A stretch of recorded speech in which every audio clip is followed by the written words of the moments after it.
We'll be starting the session in just a moment. If you have any connection or technical issues, try refreshing your browser first. If this doesn't work, please go to the Help Desk by clicking Breakouts on the left, or click the People tab on the right and search Help Desk to send a private message. Thank you so much for joining us today.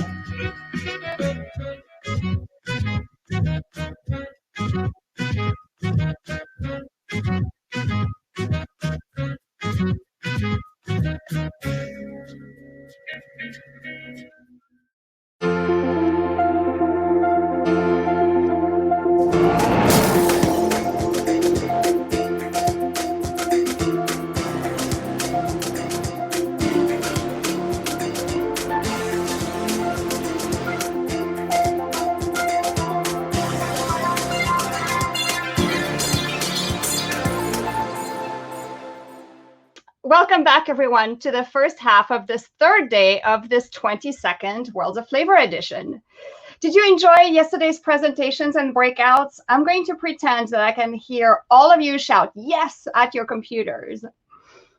And remember that we'll gather again tonight for a special evening session starting at 5 p.m. Pacific, 8 p.m. Eastern. So if you'll be home, it's a great time to connect your computer to a big screen and watch with your family, your roommates, or whoever happens to be around you. Safely, of course. Please join me in thanking our sponsors who make it possible to offer this program tuition-free, and visit them in the sponsor expo booth during the break today and reception tonight.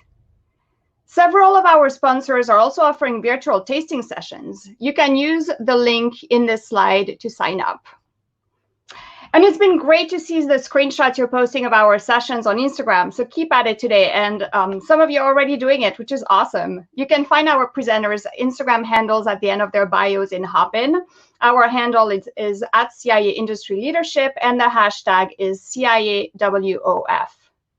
Here's a quick preview of tonight's program, which you don't want to miss. After the cocktail reception, and I'll tell you more about that before the break, we'll start in Singapore with a visit to its famed hawker stalls guided by KFCito.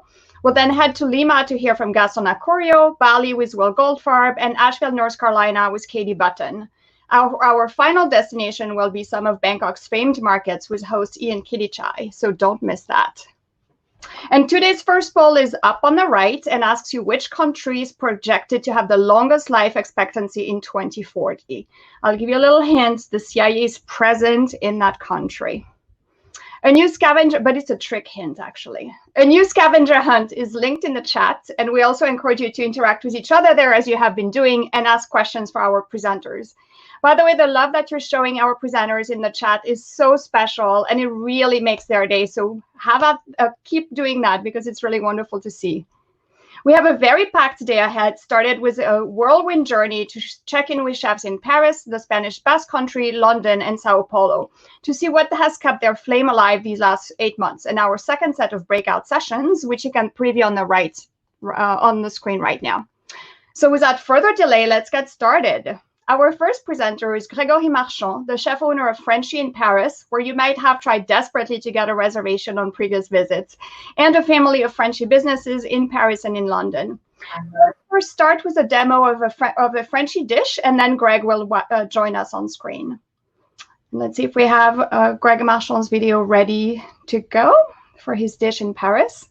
As I'm sure you know, things are difficult in Paris right now. The city is back under lockdown. And we'll talk about that. Let's watch the video. Hey guys, welcome to the Réunion in Paris in front of Frenchie restaurant. Let me introduce you to Jason, who is going to assist me for this recipe. Jason from Philadelphia. So today we're doing the Frenchie style poireau vinaigrette. I hope it inspires you the same way it inspires me. Enjoy. To make the tarama, the smoked cod roe tarama, we need the smoked cod roe. This is a cod roe we've been salting for 24 hours. Then we've been drying, and now we're smoking them in our smoker here. That we blitzed in a vita prep with a touch of water. So this is the product. 250 grams of the cod roe puree, 150 grams of egg yolk, 85 grams of lemon juice, between 600 and 750 grams of vegetable oil, salt, and we're good. To do the tarama, we start with the pureed cod roe with the egg yolk. We're gonna add the oil, add some salt, lemon juice.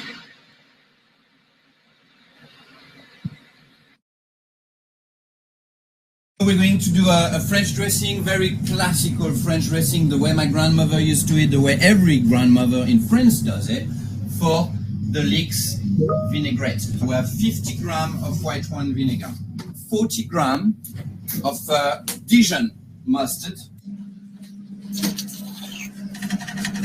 100 grams of veg oil, and 50 grams of extra virgin olive oil. A touch of salt, not too much, peppers.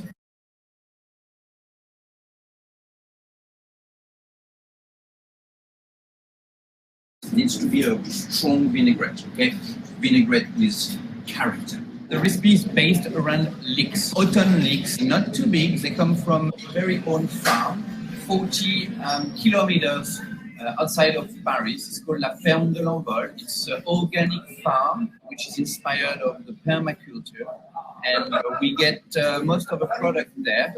This is what we're going to use in this recipe. I prep the leek, very easy. We're just going to take the grain out. So here's your washed leeks. Okay, you have some boiling water here. Okay, generously salted. Okay, very, very, very important.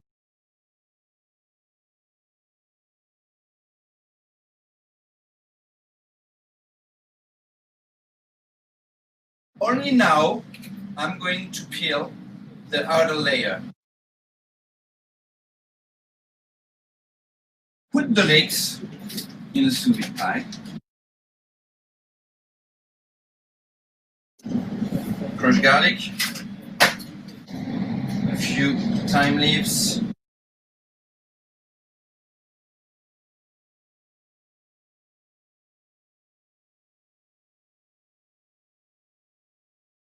we're going to put our sous vide bag 100 degrees Celsius.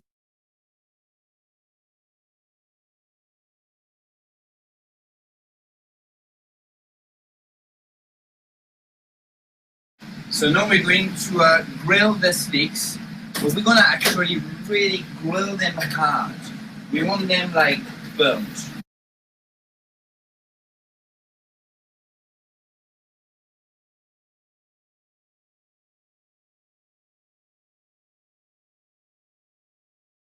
I cut them in half.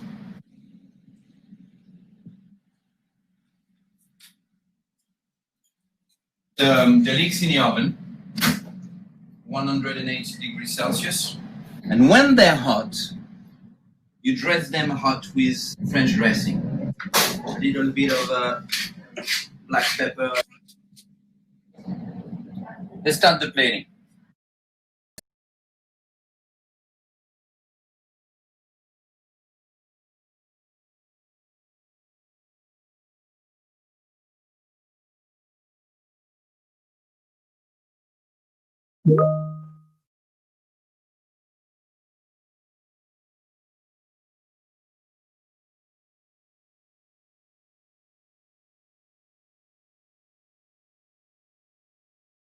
The poireau vinaigrette Frenchie style.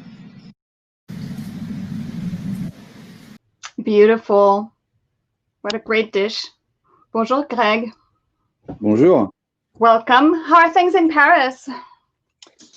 Yeah, so we in Paris. We're in lockdown right now until at least December the 2nd. So you know, we have been kind of reinventing ourselves a little bit. You know, doing some digital, creating a platform called Frenchie at Home. That allow us to deliver some food to your house.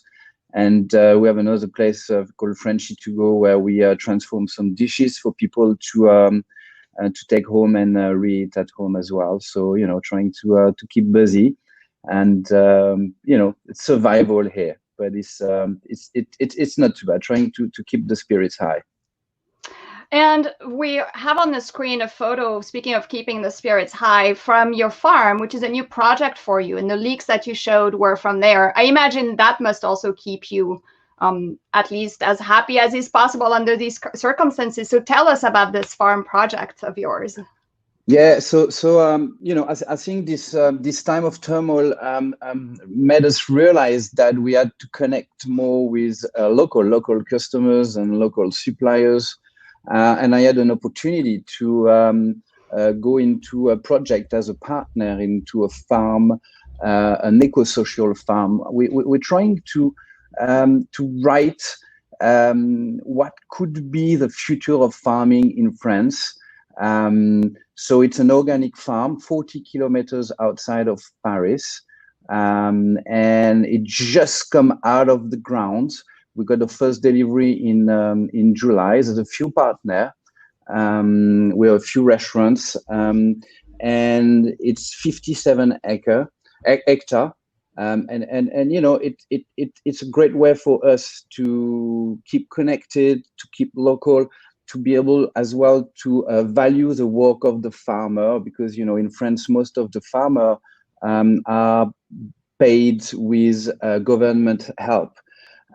So it doesn't make it a very promising, you know, a job for people to get in. So, you know, with this farm paying the right price for the vegetables, we can allow the farmer to get paid the right wage. And I think it's very, so that's the social part of this project.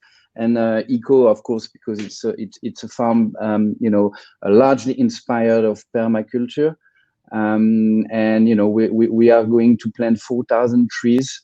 Then there will be some cows for milk to transform as well some products. So this is a product that, you know, to be honest, it gives me and my team a real breath of fresh air going to the farm, you know, once a week. To see what can end up on the plate. And is your team working the farm too? Yes. So, you know, we go there, you know, once a week, and we can really be in touch with the ground, with the health, with the season, and you know, we can plan our menu accordingly to what's going to come. We do the plan of culture as well with the farmer, what we would like. How much we would like of it, so they can plant accordingly. So yeah, no, this is a great project, you know, and I think it made us realize the need of being connected with our local community. And so, how did the 6 restaurants who are partners come together for that? Well, it was a project that came out with one of my friends that has an association, and you know, he was asking me if I wanted to join this project, and you know, I said yes. I just signed, you know, something I didn't even read. You know, I did, one, because I trusted him, and 2, because it was a project really that I wanted to do. And then yeah, we just you know, writing a whole you know, blank page with this project, and it's great to be part of it. Mm-hmm. And I hope that this inspires people in the audience to do the same too, and in this idea of partnership to create a model like that, so it's not too heavy on anyone's shoulder, and it makes it more possible. Yeah, exactly. You've also been doing a lot of work socially in Paris in the last few months. You had mentioned the work you're doing with Restaurante. Can you tell us a little bit about those efforts? So during the first lockdown, we gave support to all the hospital workers. So we were doing 100 meals a day that were sent to the hospital to feed the hospital worker. And then on the side, there's this project that was created by Massimo Bottura, El Refettorio. And we have one in Paris, and there's an artist called GR that approached us to launch a solidarity chain that would allow us to feed people that were in the street, because during the lockdown, really, when you could walk to Paris into empty street, all you could see really is as people hanging in the street. All the associations were closed down, so they were left alone, in the city. They didn't have any more shelters. They couldn't eat. There was no more food for them. No more popular soup or the things that normally runs and helps them feed themselves. So we started doing 100 meal a day with all the product that were unsold from the supermarket. I think it was important for us to give sense to what we were doing and to keep busy and start trying not to think too much about all the shit we were going down, really. Yeah, and you were saying that chefs need to cook, right? And who are you as a chef if you're not cooking for people? Yeah, exactly. Try to leave a bunch of chefs at home doing nothing. It just drives us crazy. And I think as well, cooking for the really local community. I mean, we have a big following from a lot of foodies all around the world. And it was great as well to connect with local people and to see them coming and picking up the food. And I think it's important in this time to keep connected to our community. And even though that financially is definitely not viable, it's just a way of keeping busy, keeping as well the team busy. I think it's important. You don't want your team to stay, at home for a month and a half. You think too much. It's terrible. And so we did a schedule so everyone would work 2 or 3 days a week, and at least came out of their lockdown in the very small apartment in Paris and come here. So we kind of try to keep everyone connected during this time. So we are unfortunately out of time, but this is not the end of your time with us, because you will be in Meet the Author during the break, and people will be able to get your latest cookbook, ask you a lot of questions about these efforts, get your inspiration for that, and also probably ask a few cooking tips, right? Great. I'll be there to answer. Thank you so much, Greg. Great. Thank you very much for giving me a voice. Thank you very much. Good luck. And we are now heading to the Basque Country in Spain. And our next presenter is Andoni Aduriz, the chef owner of the legendary restaurant Mugaritz in San Sebastian.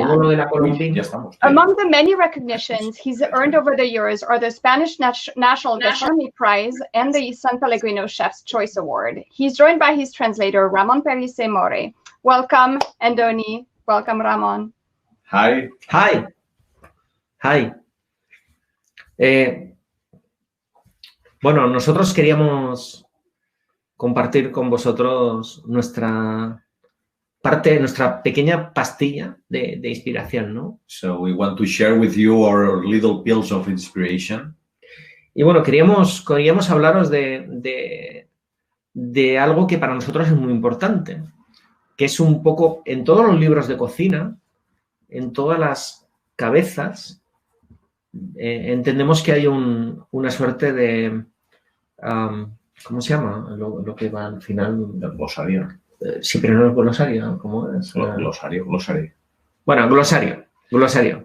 So we want to show something that you can find at the end of all the books about cuisine, which is the glossary, or something, a kind of dictionary with all the different words that you can find inside the book. Entonces, en toda la cocina occidental ese glosario ha ido como articulando una manera de ver las cosas. So in all the Western cuisine, this glossary is the way or the point of view about everything is organized. See, next slide. Yeah, next slide. Yes. Bien. ¿Qué es lo que sucede? So what's happened here? Cuando cambias las palabras, When you change the words, cambias los conceptos, you change all the concepts. cambias la mirada. You change your view. Nosotros nos dimos cuenta que el glosario que compartíamos con los clientes We realized that the glossary that we share with our guests no tenía que estar un poco en el orden convencional. is not necessary to be in the conventional order, let's say. No teníamos que explicarles qué es saltear We don't have to explain to our guests what is sauté something o qué es un colador, or what is a strainer. sino teníamos que explicarles cómo desde nuestra perspectiva veíamos las cosas. So we have to explain how is the world that we can see from our point of view. Next slide. Ok, entonces, por ejemplo, For example, here. ¿qué sucede? Cuando el mundo habla de sabor, el mundo de la cocina siempre ha hablado de sabor. What happens here? The world of cuisine all the time is talking about the flavor or the taste. Let's say the taste. Para nosotros, el sabor más importante es la textura. In Mugaritz, the most important taste here is the texture. Podemos pasar a la siguiente. Next slide. And the most important ingredient is the temperature as well. Ok. Entonces, ¿nosotros en qué trabajamos? So what's our job here? What we are working about in Mugaritz? Nosotros tratamos de trabajar en repensar, poner una mirada nueva a todo lo que habitualmente se da por hecho. So here we try to rethink, okay, everything what is done. So we try to analyze reality and we try to analyze it or to do it in another way all the time. Next Siguiente. slide. La temperatura. So the temperature. Para nosotros es un ingrediente imprescindible. Yes, for us here in Mugaritz, temperature is one more ingredient, one of the most important ingredients. Okay. Here I want to quote something. Andoni sometimes goes crazy when something is at the wrong temperature. Tú puedes tener el mejor pescado del mundo So you can have the best fish in the world o la mejor pedazo de carne del mundo, or the best piece of meat in the world. asarlo, perfecto, Cook it, perfect. ¿ok? Y después llega a la mesa a una temperatura que no es la adecuada. And after that, when you serve that fish or that meat, you serve it at the wrong temperature. Desaparece la gelatina, Then the gelatin disappears. desaparece lo que la proteína te puede contar. Then everything that the protein can explain to you disappears as well. Y en el fondo te das cuenta que la temperatura es tan importante como la sal. And at the end, you realize that temperature is as important as the salt. Tú con la temperatura adecuada With the right temperature, consigues que un producto te dé lo que te tiene para dar, su mejor versión. okay, you reach the best version of all products. No hace falta echarle sal. You don't need to add salt to that product. La sal es un elemento icónico, casi un elemento mágico en la cocina, ¿no? So the salt is something iconic. It's something almost magic. It's like the magic powder. In the Asociado cuisine. al sabor. Always linked to the flavor. Bueno, pues olvidémonos de So- esa muleta, es como una muleta para los cojos, So let's forget that trick. Okay, ¿ok? Y the salt. vamos a darle a las cosas la temperatura en la que no le hace falta muleta. And then let's work with the right temperature just in order to give to all the ingredients the best way to be tasted. Siguiente pantalla. Next slide. Okay. So here you can see in Mugaritz, we deliver some postcards to our guests. You saw the postcard about temperature, and here we have just little thoughts, okay, little questions about temperature. Okay, each time ever froze, what temperature does unborn sky reach, how many hugs are needed to melt any fear, and so on. So here in Mugaritz, you have to know that here we don't have answers, we only have questions for everybody. La temperatura, el dominio de la temperatura es una técnica más. Master the temperature, okay, to be a master of temperature is one more technique, let's say. Next slide. Este es un plato de este año. See, this is a dish that we serve in our menu this year, 2020. La temperatura es un elemento más. So here the temperature is one more ingredient. Esto es un barreño que tiene una capa de hielo bastante gruesa. This is a bucket with a little ice on top, okay, a little layer of ice on top. Dentro de una secuencia que le llamamos temperatura. Inside a sequence that we call it temperature. Esta es la parte fría. This is the cold part. Porque al cliente le pedimos que coja el punzón, tenga que esforzarse para hacer un agujero en el hielo. So here we ask to our guests just to pick this tool and to work just to be able to reach this oyster inside. Tiene que meter la mano en el agua helada. So the guest has to put the hand inside the frozen water. Tiene que pescar su comida, coger su comida. He has to fish this the food. Secarla un poquito. And then dry it a little bit in a towel y comérsela. And eat it. Entonces pasas del frío, de sentir frío, de vivir el frío. So you pass from the cold, to live in the cold, a la siguiente secuencia, to the next step, que es una secuencia de calor, which is is something about hot, about warm. Como un abrazo. It's like a hug. It's like a hug. Es el concepto de hogar. So it's the idea of home. Okay. Entonces, la temperatura, en este caso, es un elemento que nos sirve para construir platos, secuencias. Okay, in that case, temperature is something that we use to build dishes. Tenemos 3 minutos. Ya. Yeah. ¿Sí? Del siguiente. Next slide. Yeah. La textura. The texture. Bueno, para nosotros la textura ha sido una clave reivindicada desde hace mucho tiempo en Mugaritz.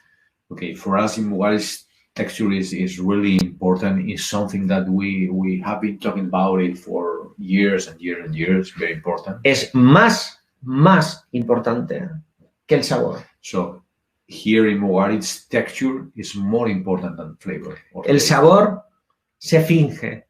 El sabor lo hace. Las industrias de aromas hacen todos los sabores que te puedes imaginar. You can fake the flavor. All the big industry can develop different flavors and different tastes. You can fake the flavor. Okay, pero las texturas no. But you cannot fake the Las texturas o las hacemos nosotros o están en la naturaleza. So we can produce as chef the texture, or you only can find the texture in nature. Lo más importante en la cocina es la textura. So the most important thing in the cuisine, in the kitchen, in the gastronomy, is the texture. Y nosotros reivindicamos llevamos esa bandera. And we have this flag, of the texture here. Vamos al siguiente. Next slide. Okay. So here you can see a little text about texture, how the texture can bring you to different places, how the texture can, activate your brain. Bueno, las texturas recogen, se visten de sabores. So the texture is always dressed with flavors. ¿Ok? Se cubren de sabores, pero realmente son las que dan una cantidad de color. Las texturas son el color en la gastronomía. So the texture is always covered with the taste, and the texture is like the color in gastronomy. Vamos al siguiente. Next slide. This is one dish that we have right now here in Mugaritz in the menu 2020 is a sea cucumber, okay, in different textures, crunchy and with a lot of gelatin. So here this is a clash of textures, and as well we like to say that the texture is something cultural. So the sea cucumber is very common in Asia, but not that common here in the Western Europe. ¿Sí? Les mandamos un abrazo muy fuerte. So we bring you a big hug to everybody. Que disfruten de las texturas. So enjoy the textures, and thank you so much. Muchísimas gracias, Andoni. This was indeed a big hug for all of us. And one thing that is mind-blowing to me, I was just thinking, I'm used to seeing you on gigantic stages, and which seems suitable for your genius, but you're just as genius in your office like that, giving us a presentation in a very simple setting. So thank you. This is humbling for everyone, I think, also. Thank you so much. Thank you. Bye-bye. Adios. Our next presenter, Olia Hercules, is a trained chef, journalist, and author who lives in London, but is originally from Ukraine, which has been the inspiration behind her acclaimed cookbooks, including her most recent one, Summer Kitchens. Welcome, Olia. Hello. Hi, I'm here. Hi. It's like, good to see you. Thank you for having me. I'll let you take it away. Thank you. My name is Olia Hercules. I'm a chef and a cookbook writer from London, but I was born in Ukraine. And today I'm going to show you a stuffed cabbage recipe from my newest cookbook, Summer Kitchens. But it's not stuffed cabbage as you know it necessarily. I am going to be using whole fermented cabbage leaves. I've stuffed these ones with slow cooked pork ribs, and brown rice and caramelized, and the sauce is made using creme fraiche, a little bit of pork stock, and loads of sliced garlic, kind of really mellow, delicious sauce. And I also made a vegetarian version using dried ceps and mushrooms and brown rice, and a similar sauce, but using the dry cep liquid. Okay, let's get cracking. Okay, so I fermented these whole cabbages and 1/2 in a 4% brine, and they were quite offensive smelling after 1 month, so my family kicked me out. But then it got better, so I was allowed in. You open the tub, get them out, and they are basically ready to be used. The thing is that it's quite weird to keep them in the big tub, obviously in the fridge, because they have to go in the fridge at some point. So what I do is I keep cutting at the edge of it, at the stalk end, and then I fold them, and then I put them into jars. And once they're all in, I just pour the brine over them and keep them in the fridge. You don't have to throw away all of the kind of little knobbly bits and the offcuts that you can't use for the cabbage rolls. Whoops, bit of a splash there. You can slice them very thinly and make a delicious winter salad. So slice the fermented stalks and leaves. It's a little bonus recipe for you here. A little bit of fresh apple, a little bit of onion, a raw onion. You mix it all together. A little bit of a nutty oil. I've got unrefined sunflower oil, but you can use sesame and maybe some toasted sunflower seeds as well. And there you go, a really delicious winter salad. Nothing wasted, basically. Then I've got my leftover slow-cooked pork, but you can use anything, goat, lamb, whatever takes your fancy. My grandma used to use a goat a lot, actually. Brown rice, because I prefer the flavor and also kind of the health properties of it. So we just mix it all together, obviously give it a taste and season it really well. Plenty of black pepper as well. And then to roll these up, we take out a little bit of this core, and don't, again, just put it back in the jar. You can use them again in your salad. And then we just fill them up and just do the whole kind of like burrito folding situation, up and to the sides, and really nice and tightly so they don't unfold, and seam side down into your nice dish, and just keep working away. Just a very quick note, normally my grandma, actually, the way that she used to ferment these cabbage leaves, she would make a really big batch of kraut, like a regular kraut, and then she would put the leaves underneath. But I've got a small baby, so I don't have time to do that. So I've just literally fermented whole cabbages to my family's delight. This is the filling for the mushroom ones, for the vegetarian ones. So you just caramelize some onion. Life's too short to be selling mushrooms. Just rough side of the grater for the filling is fine. Fry them as well and mix them with the onion. Then we're going to add the brown rice as well, but you can use barley or buckwheat or any other grain that you like. Then season it. Oh, here's some ceps that I steeped in some hot water. Don't throw away the water. Chop up the ceps and put them in as well. And then just pass the mushroom liquid through, and this is going to be the base for the sauce, making sure that all of the kind of sandy residue stays behind. And here we are. So we've got the veggie ones and the meat ones, and originally it'll be cooked in a peach, which is a wood-fired oven. But we'll get to that in a bit. For the sauce, slice quite a lot of garlic. Don't be alarmed. It'll be cooked down, confit almost. You can use clarified butter or a little bit of oil and butter, as I do here. Really good quality butter here.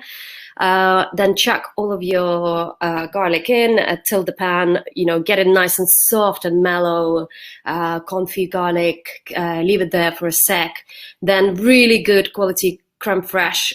In Ukraine, we call it smetana, but I use the French stuff. Any good full fat sour cream works, and it won't split. Just add your mushroom stock to one of the bowls. Give it a really good mix. Then add your pork stock to the other sauce base, and just mix that, whisk that really, really well, season well with salt and pepper. This kind of sauce really likes a bit of black or white pepper. And then what we're going to do is, of course, we're going to add our buttery garlic or garlicky butter, whichever way you want to look at it, divided fairly into both sauces. Give it another little whisk, taste it, pour, look at that, that's the mushroom one. I almost actually prefer the vegetarian one. So pour your things over. In retrospect, don't put the garlic on top like that, especially if you're using wood-fired oven, as it will get burnt. Hide it within the sauce. There we are, both versions, and they are being covered and covered for the first kind of 20 minutes. Everything is cooked, obviously, but you want the sauce to get absorbed and for that fermented cabbage to cook through a little bit. So here they both go in, then you take it off. Look at that sauce bubble, nothing split. It's still smooth and delicious and smoky, and the top gets nice and burnt. Really hope that you're getting hungry now. So yeah, it's just one of those forgotten recipes, as my husband's smashing one of the vegetarian ones, just all in one go. There you go. My grandmother Lou says slow cooked fermented cabbage holubtsi, a really old Ukrainian dish, which I hope has still relevance today in our modern world. Thank you for watching. Yes. I would be just like your husband. I'd love to see that. I'm hearing a little bit of an echo, Olia, in case you have two hop-in tabs open. You may want to just close one. If I have what, sorry? Two hop-in tabs open. Let me have a look. I hope that how is it now? Is this? Yeah. I'll just speak very softly. Yeah. I'll be. So we had one quick question that I caught in the chat. The brine is 4%. Is that correct? Yes. Yeah. And how long can go anywhere from 2 to 5? Basically, is a good kind of. It just depends on the weather as well. The lower the salt, the faster they will kind of ferment, and also you might get some, little yeast or whatever. So I just go for 4%, and it kind of works out really well. And it takes about 2 months. Is that correct?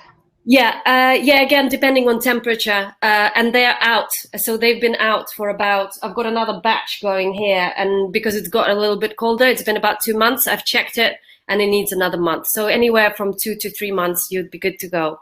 And then they keep in the jars in the fridge for another, indefinitely. They're quite robust, and they don't go too over-fermented quickly.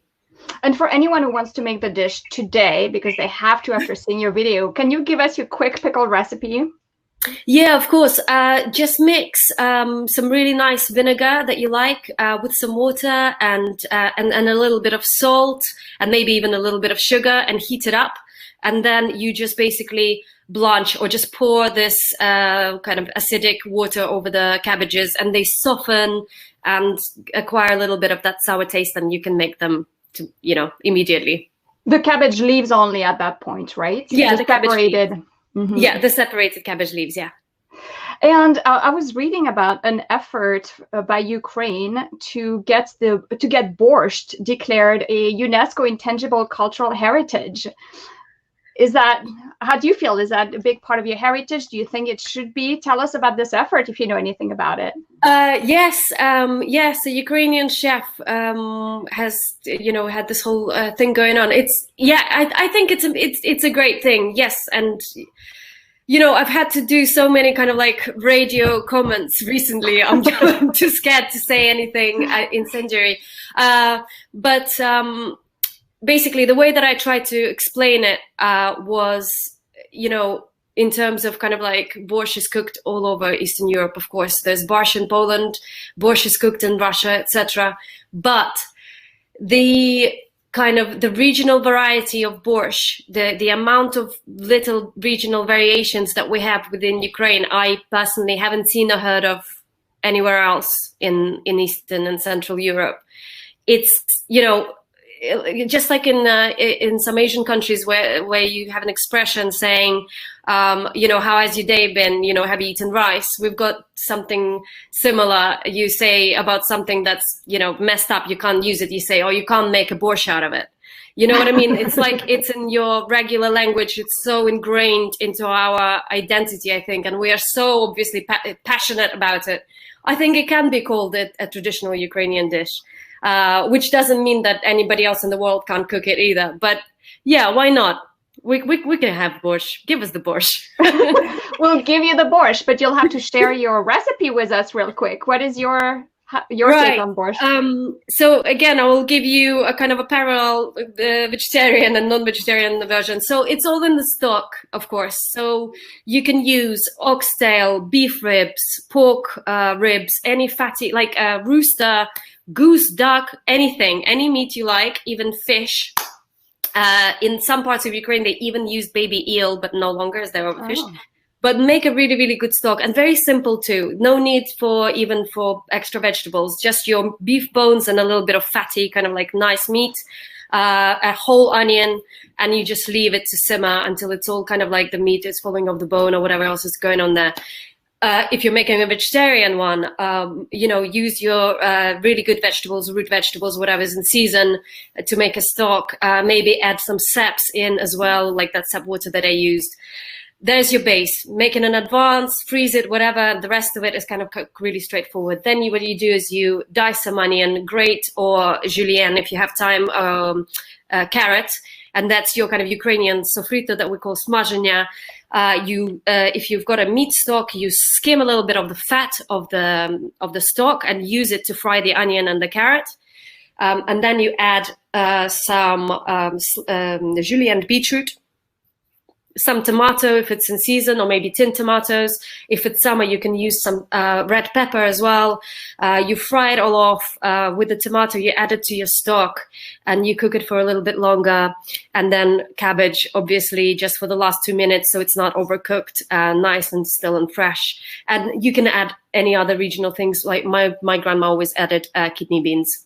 And it's the same. This is the same as for the vegetable thing as well. And, it can be really elegant and kind of like a consommé, almost like they do in Poland for Christmas especially. But in my part of Ukraine, it needs to be super thick, almost like you can put your big wooden spoon in and it's not going anywhere, it's just sticking out. So, yeah, it's a delicious, very kind of like complex flavored, beautiful, healthy dish. Great. Thank you so much. Another enticing dish. And for this and more, including what are summer kitchens, join Olia in her Meet the Author at the break, and you can ask her lots more questions. As you can see, she's a fount of knowledge and inspiration. Thank you so much, Olia. See you soon. Perfect. Thank you so much. And we are now off to Brazil. Our next presenter is Rodrigo Oliveira, the chef owner of Mocotó Restaurant and Cachaceria in São Paulo, Brazil. The restaurant, which was founded by his father in 1973, is always full of locals and tourists alike and has received accolades from all over the world. Welcome, Rodrigo.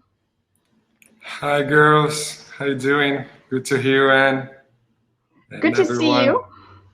Well, love all the speeches right now. I almost cry hearing Andoni talking about texture and temperature. That was really beautiful. Great, and I'm gonna let you take the stage. Thank you. I have some notes to help me with the language. So when I was invited to be here, and your guys asked me for a recipe.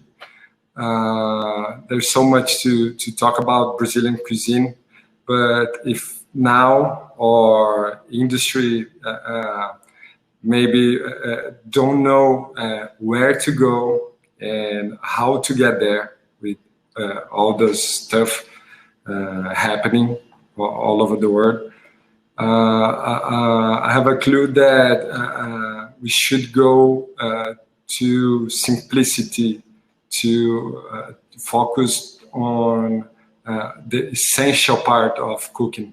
And I couldn't think of a better icon, of a better example to simplicity and the essence of ingredient than tapioca. And the tapioca, for those that are not Brazilian, that I think it's the majority of the audience, is pure tapioca starch. Even the name tapioca comes from the Tupi language or indigenous language and means sediment or what goes to the bottom. It makes it explains how tapioca is made. You get some yuca, you grate it, you wash it, and then you let this water sit, and then all the starch will go to the bottom, and then you can make tapioca. And it's important to make a difference from the tapioca pearls. I think the US audience is more familiar to, but tapioca here in Brazil means especially those taco-like bread made with pure tapioca starch. And it's here since ever, you know, it's here in Brazil for ages, but only now, maybe maybe 3 or 4 years ago, it became trendy, a really powerful trend in Brazil. Now, tapioca, that was only in North, in some parts of Northeast Brazil, now it's all over the country. Maybe it's because it's gluten-free, fat-free, sugar-free, almost flavor-free, and all those trends in culinary, in health, eating, right? And for sure, all my family came from Northeast, so it's really common food and preparation for us. And I'm actually was really happy to see the tapioca concept spreading around. But the problem is what people are consuming is industrial tapioca with a lot of chemicals. And it showed me how naive is the consumer right now. because basic tapioca is made with yuca starch, a little bit of salt, and water. That's it. And someone really clever had the idea to hydrate the starch, put a little bit of chemicals, and sieve that and let it stand in a supermarket shelf, ready to go to your pad, right? And people imagine that, wow, this is tapioca. That's how it's made tapioca. So we realized that what we should do is to show people that they have the power and they already have the tools to make their own tapioca. And that's why we create a series of videos that I'll show you right now to show people how to make tapioca at home. We are serving tapioca at our places, but I think people should know how to prepare themselves and not be in the hands of the industry that is selling something that is more expensive.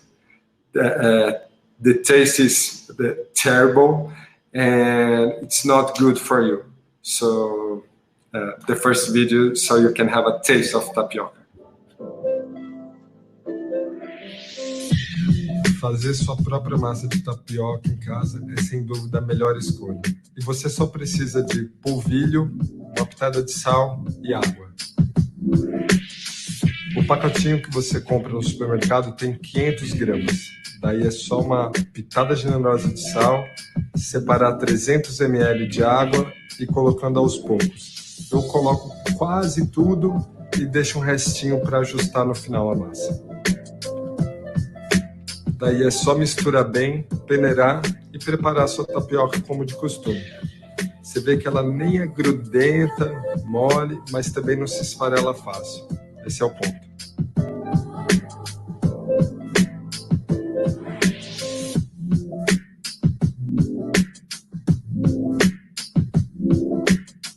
Para saber se a sua tapioqueira ou frigideira está na temperatura certa, é só salpicar um pouquinho da massa.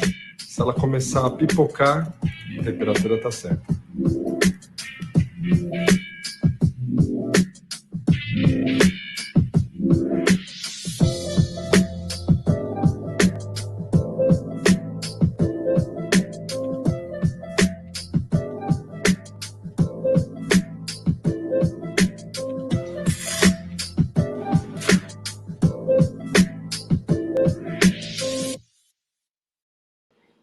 So this is the original tapioca, pure manioc or yuca starch, water, salt. That's it, cooking 1.5 to 2 minutes. And then you can fill that with anything you want. Savory, sweet, vegetable, meat, everything. And then we start thinking, how could we improve flavor and nutrition of tapioca? And then we start twisting the dough. So I have one more video showing you how we can simply have a upgrade on your tapioca. Fazer sua própria massa de tapioca em casa é sem dúvida a melhor escolha. E para você incrementar a sua tapioca e variar seu menu, é só trocar água por um suco da sua preferência. Suco de couve com salsinha, suco de beterraba, suco de cenoura com cúrcuma. Isso vai fazer sua tapioca mais nutritiva, mais bonita e mais gostosa. E para fazer uma tapioca de café, é acrescentar no lugar da água.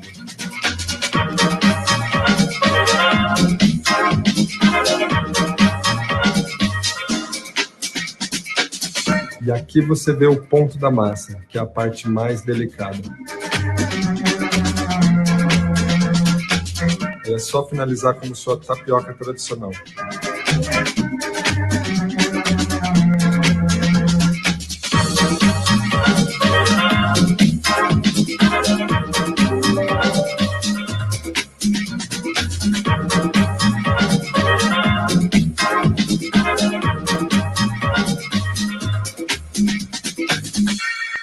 Tapioca de café é uma opção deliciosa para diversos recheios, mas especialmente para um bom doce de leite e chocolate 70%.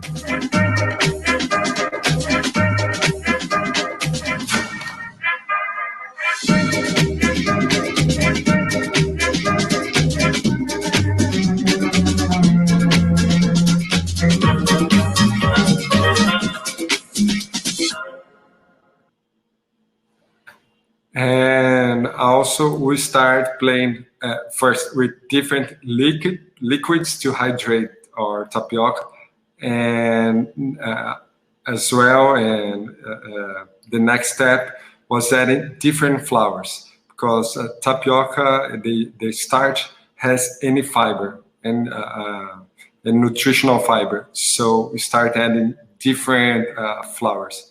And now I'm going to show you the third and last video that shows corn and yuca tapioca. Se você quiser acabar com o embate da tapioca e do cuscuz no café da manhã, uma tapioca de cuscuz. E você só precisa de farinha de cuscuz batida no liquidificador para ficar bem fininha. Polvilho, uma pitada de sal e água.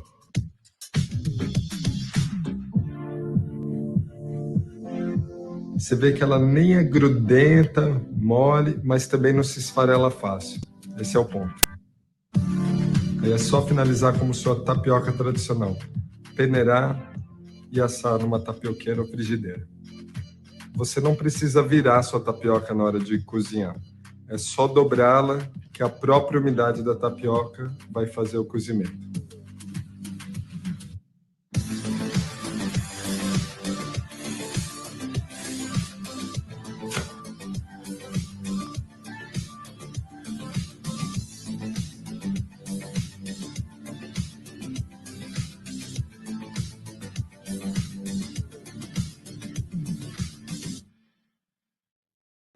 Hi. Hi. I Hope love you guys had a taste of Brazil. Yes, very Brazilian in inspiration. So it's great to have the food and the culture with your music. We have a couple of questions, only a minute to discuss them. So someone was asking, Nick was asking, what is the pan that you're using? Yeah, it's cast iron pan that we developed ourselves. It has a texture inspired by an indigenous art they use in their homes. I don't know how to say that in English, but kind of those igloos, right? Igloo shapes. And there's like a cover on that, and they always paint on those pieces of wood. So we took inspiration from that art and created a pan with kind of, relevo. I don't know how to say in English, but indentation. Indentation. That's it. And that because our idea wasn't to bring any design, was to bring more area so it would get more crispy, because the outside part is crisper, crunchier. So we imagine some indentation to expand the surface area. And then I thought, wow, and if we bring that indentation with some art, so we created this exclusive pan for the tapiocas. Could you use a waffle iron? Waffle? Yeah. Okay. Yes, you can. Actually, sometimes I may use a waffle pan here to make tapioca, small ones, and it works perfect. Actually, any pan will work to cook the tapiocas, including clay pans or any material pans. Great, and we have one question from Karen. Can you use yuca starch interchangeably with tapioca starch or flour, or cassava starch or flour, or are there important differences between? Yeah, we realize here that the yuca starch that is called tapioca in some parts of Brazil should be the base of any mixture. So anything from 60% yuca starch, like tapioca, we call that polvilho here in Brazil. We work with different flours, at least 60%. To get flexible enough so you can feel it not break apart. Less than 50% will be difficult to make it stable after cooking. Great. So I invite you to go to the stage chat and see if people have other questions there to answer. And thank you so much, Rodrigo. Right. Such a pleasure. Thank you, Anne. Our last adventure before the break takes us back to the Basque Country, to the magic of wind-swept Azurmendi. Eneko Atxa was one of the youngest chefs in Spain to receive 3 Michelin stars, and the restaurant has won numerous Best in Europe awards, as well as twice the Most Sustainable Restaurant Award from the World's 50 Best. Let's watch a short video about Azurmendi before Eneko and his translator, Santi Mas de Chachas of the Torribera Mediterranean Center join us. Let's roll the video.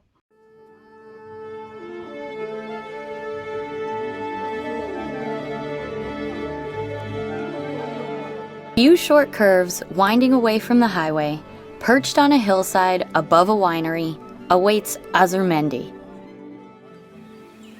Its surroundings are green and vibrant, evoking smells of fresh herbs, sage, thyme, and wild spices.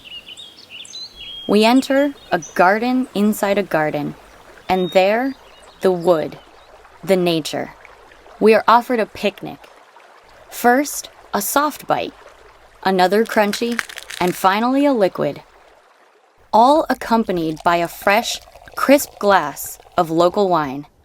Azurmendi is the vine, the land, a monument to the wind. The journey now continues.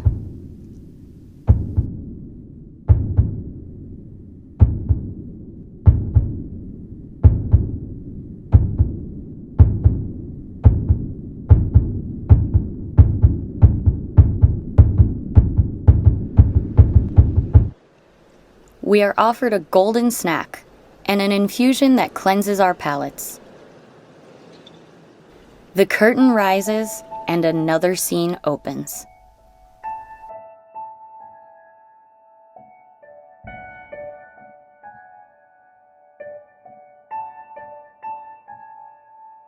We are offered a smooth, transparent broth and it tugs at our heartstrings. We discover a delicious cookie, asparagus cotton candy, and a sliver of mushroom. The prelude to a symphony that will dazzle.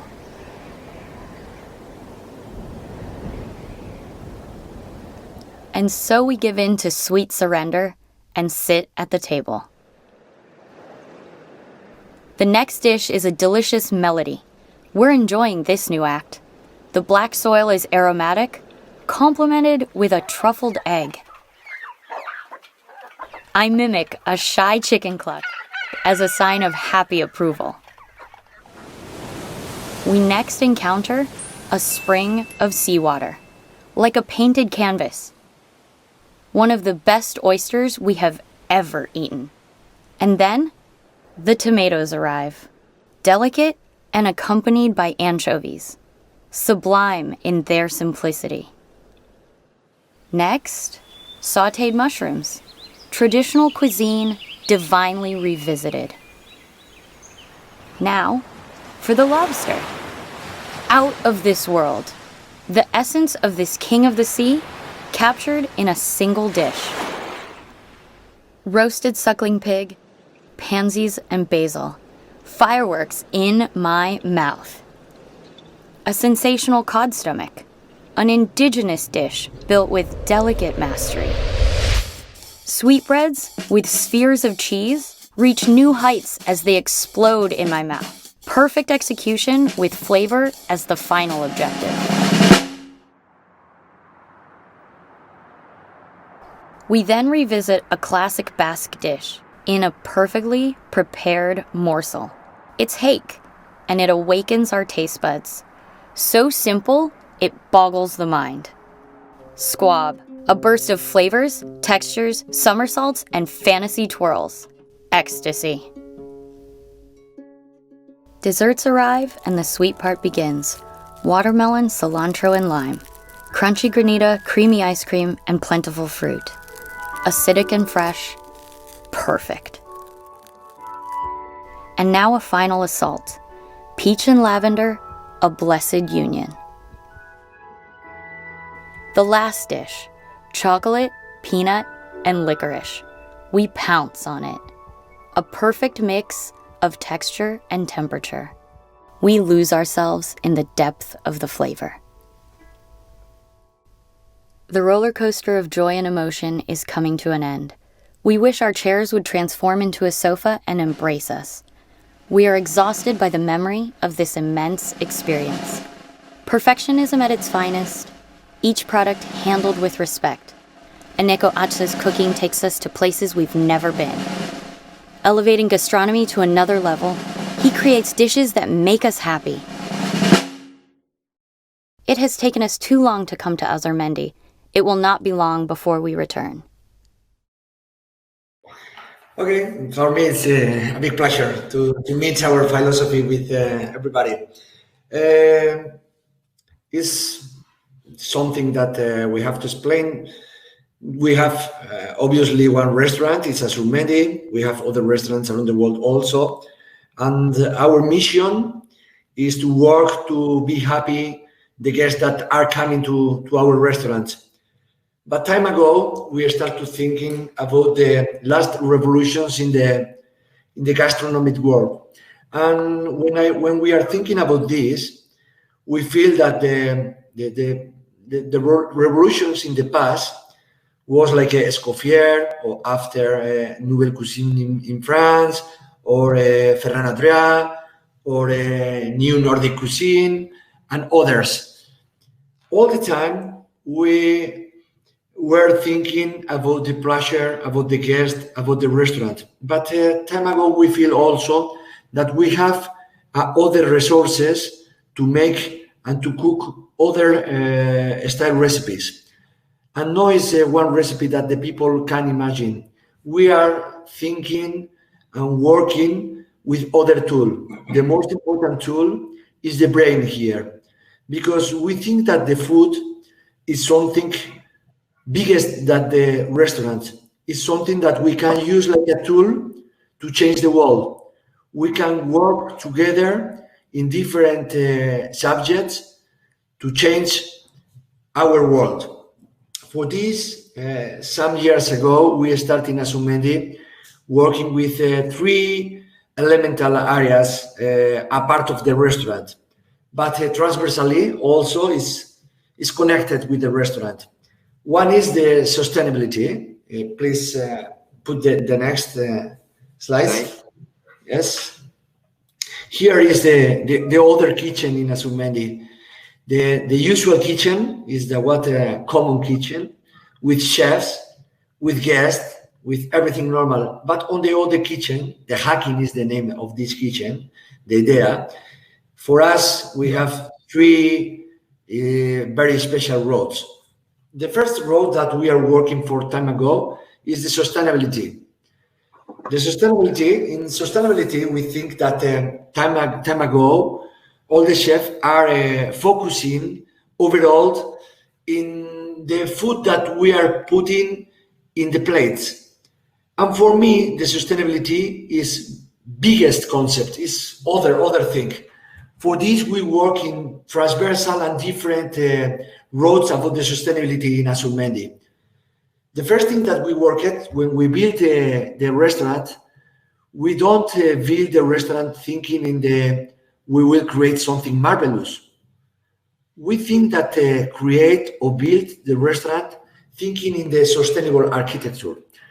For this, in the architecture, we worked with a different techniques, photovoltaic panels, geothermic with 18 holes that we recover the underground energy.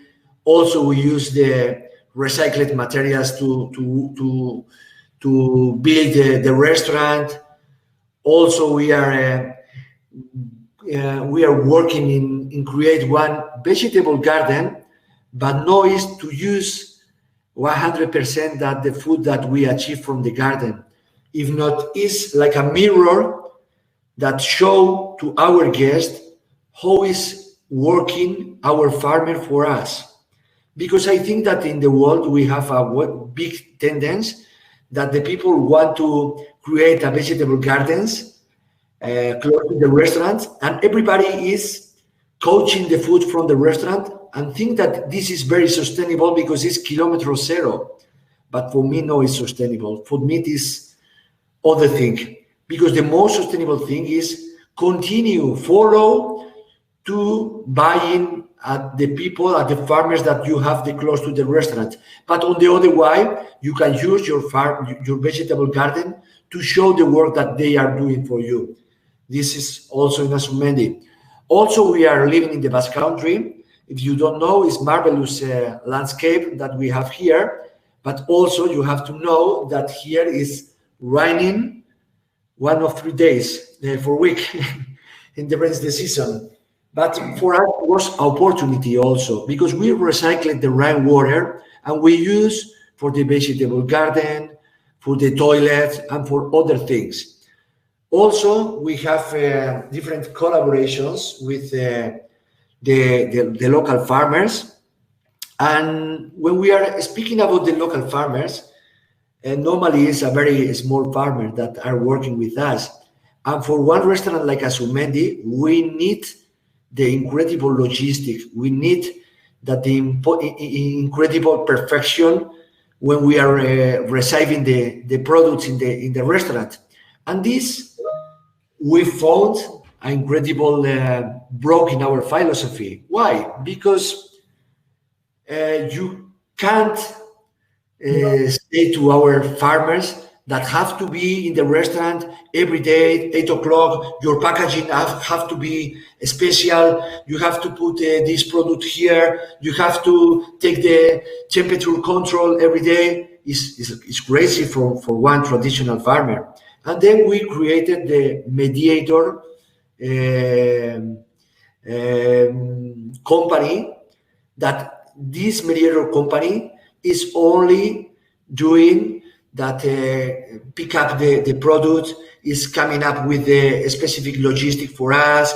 The safe is absolutely under control because the Moderator is controlling everything. And this way, we can continue working with a specific and local small farmers, and the farmer can continue working with us.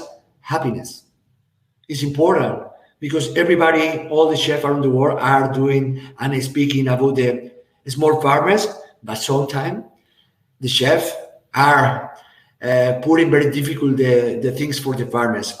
We create one specific thing for this. Also, as you mentioned, the Basque Country now is a big territory, but we achieved to recover more than 400 local seeds, study one by one everything. And all the information that we recruited, we share with our farmers also. Was very important, the bank of seeds for achieve a lot of different information that after share with our farmers. Also, with our community of producers, like I explained before, we have a very incredible net when we are discovering a new produces, how we have to save the other produce that disappear, and other things. This is more or less in big things that everything that we are doing in sustainability. Also, of course, we are working and with the local people and also with the chef about the organic waste. We have one program to make a compost, and in our landscape after you can find a lot of vineyards, and we use also this compost for the local vegetable gardens and also for the vineyards. And this way we are working like a circular economy also. Next slide, please. Also, one important thing that we are working is the health. We think that we have an incredible powder like a chef. If we are thinking only like a chef, we are a chef for the restaurant. But if you have to change your mind and you have to start to think like somebody that have to knowledge about the food, you can transform your knowledge in the powder to change your society also. But the first thing that you have to make is change your view about the food, because one specific thing that it's happening that in a lot of restaurants is that in one restaurant you can find a lot of chefs, but how eat for lunch or for dinner the chef in the restaurant? How? Normally, no, it's very good food. Normally, is everybody is eating no seeds, no one diet that you have in the balance. And for this, the first thing that we make for this in hacking to Azurmendi was create the one internal nutrition method. With a different nutritionist, we create one very balanced diet for all the people that work inside the Azurmendi. The second step was, okay, we have to work also for the external people that is coming to Azurmendi. And we are finding all the time now a lot of people with different allergic, with different intolerance, with different problems or difficulties to eat in the restaurants. We create one program also with the same nutritionist that change the different or give the different options for these people that is coming every day. I don't want in any case to improvise at the moment. I want to have everything under control, and I have to offer and give the excellent offered, the excellent menu, the excellent proposal for everybody. We have to make equality food for everybody, because we have to be solidary with the people that have difficulties with the food or nutritional difficulties, because it's growing. Suddenly it's growing and growing and growing. And this, we have one plan for this. And the last part of this is the knowledge noise also for the restaurant. Noise also for the chef that and the people that we are working in the restaurant, or for the guests that are coming to the restaurant. For me, the real powder is when we are using this powder and this knowledge for the society. For this, we are creating the menus with the same food cost that are used in the hospitals, are creating new menus for the people that are in the hospitals, for the people that are in the residence, for the people that need that we use our knowledge that make better their life that they have in the hospitals. And now, the last step that we are working with this area, we recruited the young people in the local schools, gastronomy schools, and we say, okay, what are you doing here? You are learning for have one restaurant with 3 Michelin stars, with blah, blah, blah. Yes, okay, you can, but you have to use also the knowledge that you are receiving in your school to transform your society using the knowledge about the food. And Eneko, I'm so sorry, but we are out of time, and this is such a good note to end up on, you know, for the future. So, and your English is so perfect. You can confidently go present anywhere in the world in English without needing a translator. Thank you so much, Eneko. Santi, thank you. for not doing anything because your English was great. So thank you very much, Eneko. Great. So we'll head to break, but before we do that, you have a recipe in your conference packet for Minor's Vegan Alfredo Creme Frigula, and the break is sponsored by Nestle Professional. So let's watch a short video that they have created for us. When COVID-19 happened, we were serving 119 families at the main campus, and the agency said, let's open some doors and take more. It looks different for every restaurant. I mean, not everyone can give a lot of money, but they can give time. We've never had this much time to plan ever. And so we're kind of excited, not only from a university standpoint, but from a culinary standpoint. We're going to be ready.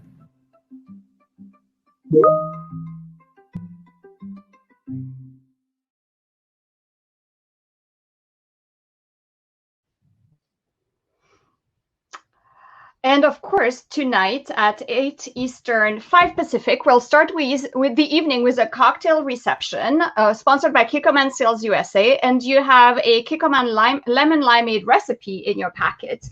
You'll be able to take a flamenco lesson, participate in a Spanish wine experience, learn from an MCURC fellow's research on Gen Z and global cuisine. And let's not forget a panel featuring our own CIA students from the Global Spoon Club who'll share their take on flavors of the world.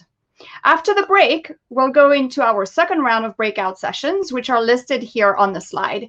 They include a panel on chefs serving their communities with JJ Johnson, Adrian Lipscomb, and Tracy Cheng, moderated by Melissa McCart, a conversation and demo with Kyle Connaughton of Single Thread, a celebration of the 10th anniversary of the Mediterranean diet's designation as UNESCO Intangible Heritage with Paco Morales and Macarena de Castro, and a barbecue snacks and breakfast session.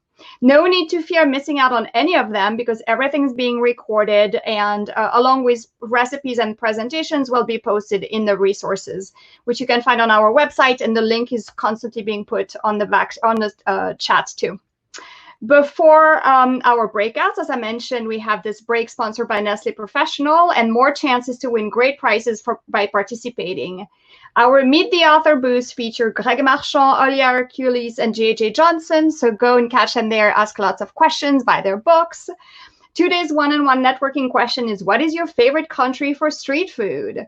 And you can find all of our sponsors' booths under Expo on the left. They have prepared wonderful activities for you, so go and visit them. Here's the full schedule. Here's your itinerary. These include special pop-up sessions on plant-based twists on global classics from Mexico and Italy, and on olive oil from Spain. So see you back in sessions for the breakouts starting at 2:35 Eastern, 11:35 Pacific, and enjoy the break. Thank you.